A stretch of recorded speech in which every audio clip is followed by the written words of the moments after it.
Yo guys, it's the Gearhead94 back here again with another video, and today I wanted to give some advice that I thought would be very useful to everyone. Just some car buying tips, some truck buying tips, stuff like that. If you're, say, around my age or younger or older, here are, let's see, as many tips as I can give on buying your first vehicle. Alright, so tip number one. What you want to do is when you're coming to the conclusion where you don't have a ride or an option, you say, what's the best ride I can search for? Now, when you're looking for a vehicle, you want to look at how well it was used, how well it was taken care of, how many miles, performance rates, whole bunch of stuff. If the engine's well taken care of, transmission, brakes, etc. Just stuff like that. Oh, and I forgot to bring up a point. The main reason I'm making this video is not only to help people, but for those non-car people that don't know a lot about purchasing their first car. So my second tip to you for looking for your first car is I'm a different person about gas mileage. Like with my 94 Silverado probably gets like the worst gas mileage in history.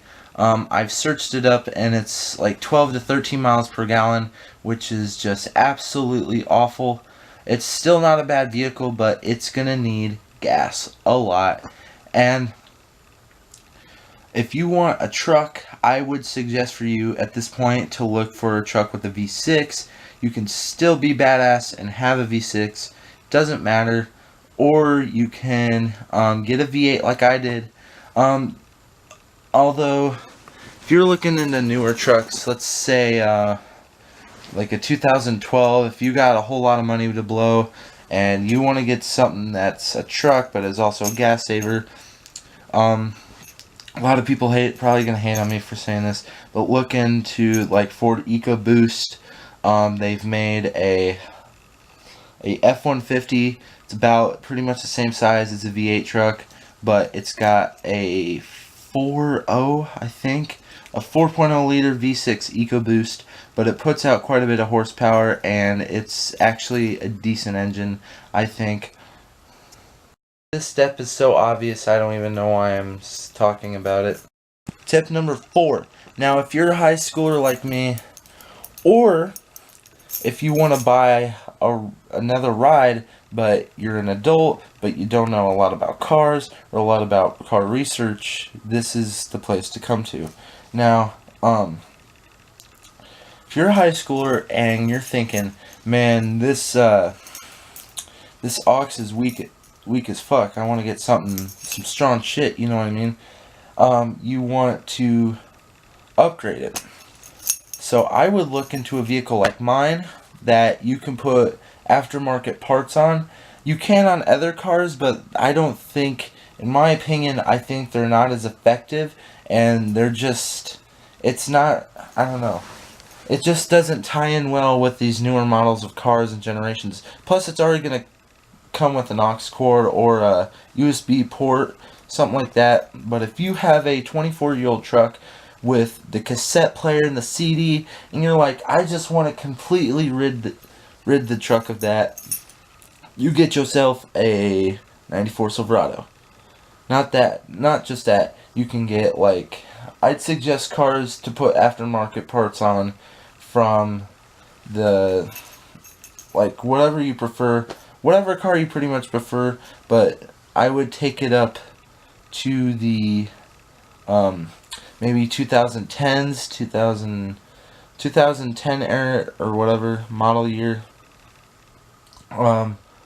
The last year I would pick for a car to put aftermarket parts on, like a radio or something, like just something you want to put inside. As a high schooler, would probably be 2006, something like that, because most people at my school have around the same year truck that I do. Some people have a round body or a cat eye, and there's rarely ever a square body. And for Ford's wise, they got like a round body too, whatever the hell they call it. like 97 to 03. They got those trucks, and they got aftermarket radios in, and they got like aftermarket sound systems. It just, the shit's entirely redone. So tip number 5 is kind of ties in with my first tip. It's to look for a truck, car, etc. with low mileage. Now, let me tell you why. My truck has under 130,000 miles, which is excellent for the year that it was made. I mean, 1994, if you look up most of those trucks, they either have 250 miles or above, and 250,000 or above, and usually with those kind of trucks, it's always important to search for something that's either in the 100,000 mile range. If you can't find that, I guess go to 200,000. But you don't want something that's like way over that, like 300,000 or 400 or 500, because let's say you buy a the same year truck that I have, a 94 F-150 with 315,000 miles. So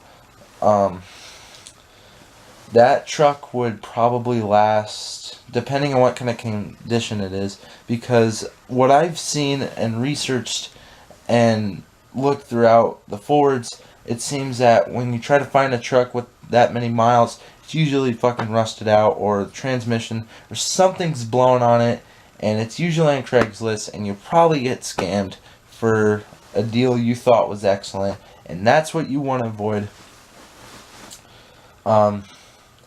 I am not a huge Ford guy. I do like some Fords, but I'm just not, I don't know. But as I was saying, just look for something that's below, I'd say 250,000 or around there. For tip number 6, my last tip is look for something that is reasonably non-rust free, or has like some rust, not too much, because I've seen I mean, it's not gonna last as long. My truck has so far 3-4 rust spots that I know.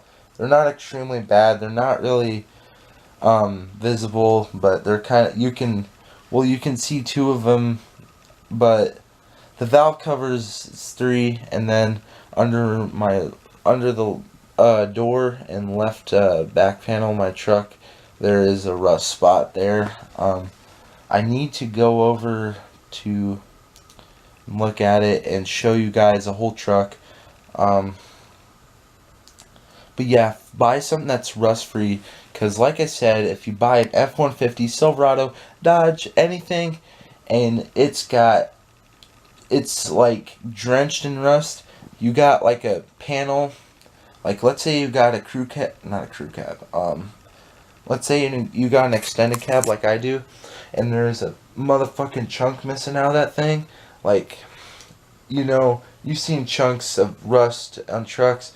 If you see one of those, you want to say, it just depends. If it's just that chunk of rust, you could probably weld that back together, grind it off, do something, sand it back. I've seen people put, like, I don't know what it was. It was like a gel kind of substance, and they filled the hole, grinded it back, sanded it back, and it was like a whole new patch of metal was placed into that, that hole. And it looked really good. But you don't really want to go through all that trouble just for one singular spot on your vehicle. You want to find something that's reasonably rust-free.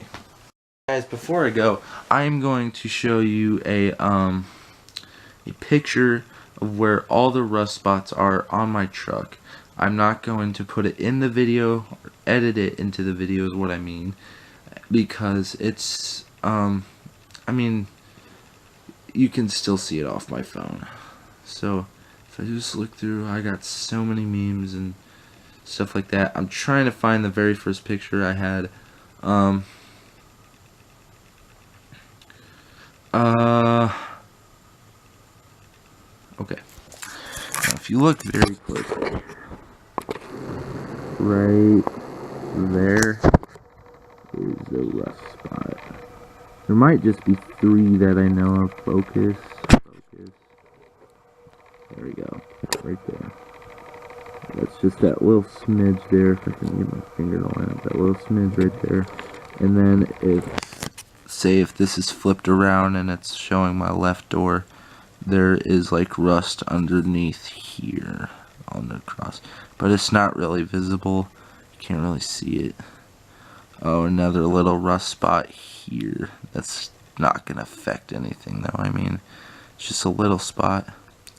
Oh, and there's a little bit right there. What I mean by a whole chunk is that there's like a big freaking hole right there, and you do not want that. Dents wise, this thing is good. Let me zoom out so it's not zooming in on my face.